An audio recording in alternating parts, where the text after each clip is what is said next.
Welcome. Microbial interactions in microbiology are either beneficial for participants or harmful, and sometimes one has nothing to do with.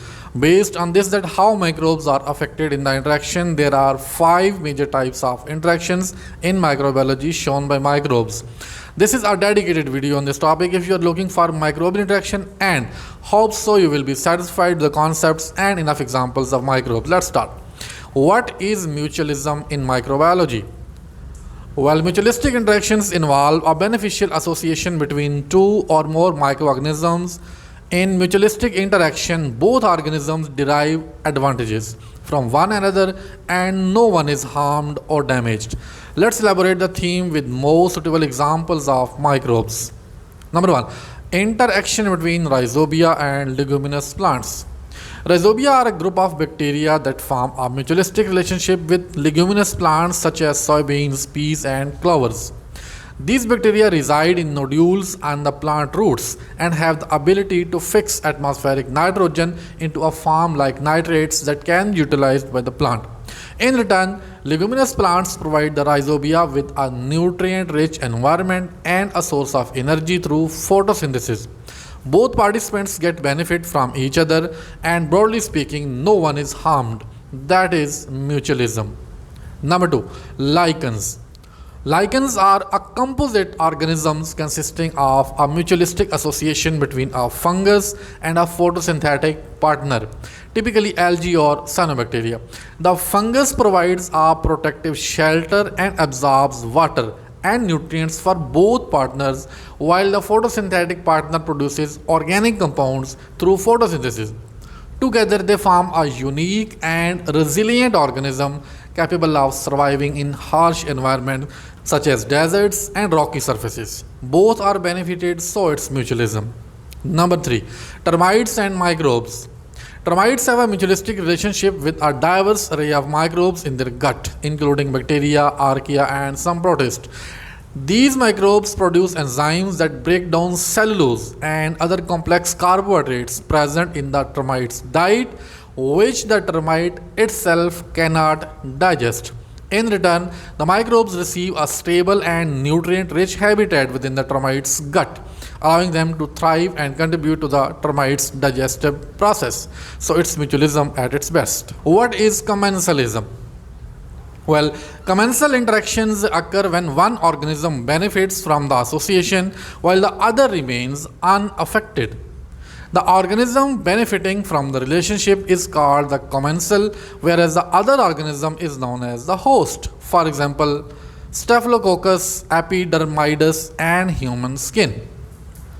Well, Staphylococcus epidermidis is a type of bacteria that commonly resides on human skin. This bacterium benefits from environment provided by the skin, including nutrients and a stable temperature. However, it does not cause harm or disease to the host. In this commensal relationship, the bacteria benefit while the human skin remains unaffected. Number 2. Methanobrevibacter simithai and human gut. Well, Methanobrevibacter simithai is a methane-producing archaeon found in the human gut microbiota. It thrives in the anaerobic environment of the large intestine and feeds on hydrogen produced by other gut microbes during the fermentation of carbohydrates. While it benefits from this nutrient source, it does not cause any harm or pathology to the host. Number 3. Remora fish and sharks. The remora fish attach themselves to the bodies of large marine animals such as sharks or whales using a specialized adhesive disc on their heads. They benefit by gaining protection and access to food scraps from the host activities. In return, the remora cleaner fish benefit by feeding on parasites and dead skin cells present on the remora fish without causing any harm to the host. So it is a commensalism. What is parasitism? Well, parasitic interactions involve one organism, the parasite, benefiting at the expense of the other organism, the host. Parasites derive nutrients and shelter from the host, often causing harm or disease. This microbial interaction is very critical for health industry and the base for our pathology as well. For example, Plasmodium falciparum. Malaria is caused by the parasitic protozoan Plasmodium falciparum. The parasite is transmitted to humans through the bite of infected Anopheles mosquito. Once inside the human body, the parasite infects and destroys red blood cells, leading to symptoms such as fever, chills, and fatigue. The parasite depends on the host for its survival and reproduction, while causing harm and disease in the process. Number 2. Toxoplasma gondii. Toxoplasma gondii is a parasitic protozoan that causes the disease toxoplasmosis. It can infect a wide range of warm-blooded animals, including humans. The parasite typically enters the host through ingestion of contaminated food or water or through contact with infected animals. Once inside the host, the parasite forms cysts in various tissues, including the brain. Toxoplasmosis can have severe consequences, especially for individuals with weakened immune system or pregnant women, as the parasite can be transmitted to the fetus and cause congenital complications. Number 3. Giardia lamblia. Giardia lamblia is a flagellated parasitic microorganism that causes giardiasis, a diarrheal illness. The parasite is transmitted through the ingestion of contaminated water or food.